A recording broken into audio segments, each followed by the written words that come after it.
Hello guys, good morning, good morning. Samahan nyo kami. Saan kaya kami pupunta ngayong araw na ito? Magang-maga guys, napakaganda ng sinag ng araw. Diba guys, napakaganda. Tignan ninyo, napakaganda ng sinag ng araw na yan. Hali kayo guys. Sige na, samahan nyo na ako. Halina, huwag i-skip ang ating video. Guys, bibili ako guys ng sariwang gulay. Yes guys, dito ako bumibili ng sariwang gulay kapag nandyan ang aking jowa kasi malayo-layo ito. Mga bagong pitas to guys, mga bagong pitas ni Kuyang Gulay. Meron ditong talong na bagong pitas, bulaklak ng kalabasang bagong pitas. Lahat yan guys is bagong pitas niya yan. Kaya bumili ako dyan guys. Kailangan natin bumili dyan guys para nang magkaganon ay masustansya ang ating uulamin guys. Ayan, diba? Tingnan nyo guys, sariwang-sariwa yan. Sino kumakain sa inyo guys ng mga yan? Sariwa, pati yung upo na yan guys, bagong-bagong pitas talaga niya yan. Tignan nyo guys, o diba? Yung talong, kasarap niyan. Itortang talong o kaya ihaw talong lang guys. O na kayo at samahan niyo akong bumili pa ng saging. Bibili ako ng sabang saging guys kasi 25 lang ang kilo niyan guys. Tingnan ninyo.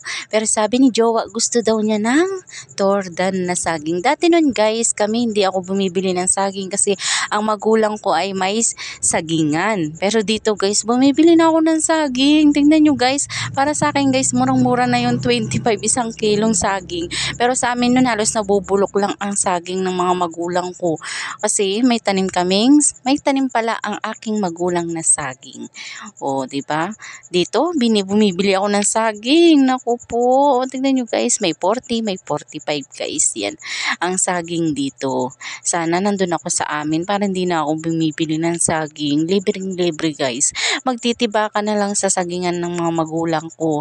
Para na sa ganun, may saging kang papahinugin o ilalaga kahit hilaw guys na saba.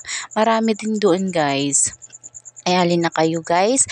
Mura lang dito guys yung saging. 25 lang ang kilo. Murang-mura na ako dyan guys. Kaysa mag 50 ang kilo niyan. Diba?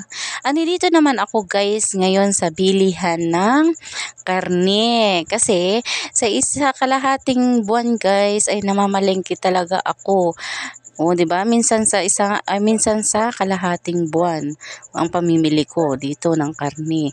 O dahil meron pa naman tayo doon, guys, kasi may nagpautang ng karne, ang bibiling ko lang ay manok. Ayan, guys, manok lang bibili natin diyan at pata ng baboy. Pata lang guys ng baboy sa kayong manok.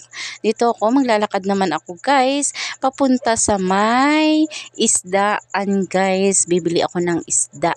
O yan guys, tignan ninyo yung bangos kung gaano kamura dyan. 135 lang ang kilo. Ang galunggong 135 lang din. At yung, aywan ko kung anong tawag dun, 100 lang ang kilo. Pero ang bibiling ko lang dito guys ay bangos at tilapia. Yan lang guys kasi yan din pwedeng yan na natin sa rep natin yan. Matagal-tagal din na ulaman natin yan guys, diba? Pag yan kasi guys ang isda, hindi pwedeng patagalin natin sa rep yan kasi magbibilasa din yan guys kahit na mag-yelo-yelo yan. Pag natanggal yung yelo yan guys, mabilasa na talaga yan. Oh, kaya yan lang bibili natin guys, yung 135 ang kilo guys na bangos. Kailangan natin maging matipid sa pagkain o sa ulam man natin. Kailangan nating maging mautak sa pamimili. O yan na guys, nakauwi na kami yan guys. Isasalansan ko na lang yan at lilinisin ko ang aking mga pinamili. Syempre may upo dyan guys para paulamin natin ang ating anak ng upo para marunong mangupo. Ayan guys, may mga laman pa talaga siya kaya isinasalansan ko talaga yung mga dati doon sa rep natin kasi may lalagay tayo ng bago dyan guys. O, dai pa yan. Kailangan yan ay pagdikit-dikitin. O, diba guys? Halika kayo, samahan nyo din akong manguha ng talbos ng ano ba yan guys? Talbos ng saluyot. Oh, talbos ng saluyot guys. Nakalimutan ko na. Masarap din yan guys na ipaksiw. Ipaksiw lang guys yung talbos ng saluyot. Lagyan mo na yan ng bawang, sibuyas, o suka. Mau magic sarap. Ay, napakasarap na yan guys. Napakarami kong nakakaing kanin. Kaya eto guys, lubong-lubo ng katawan ng lubong-lubo ng katawan ko yan guys. Kakakain. Oh, tignan nyo guys, tignan nyo. Tignan nyo, napakarami, diba? Hindi ko yan tanim guys, nanghingi lang ako.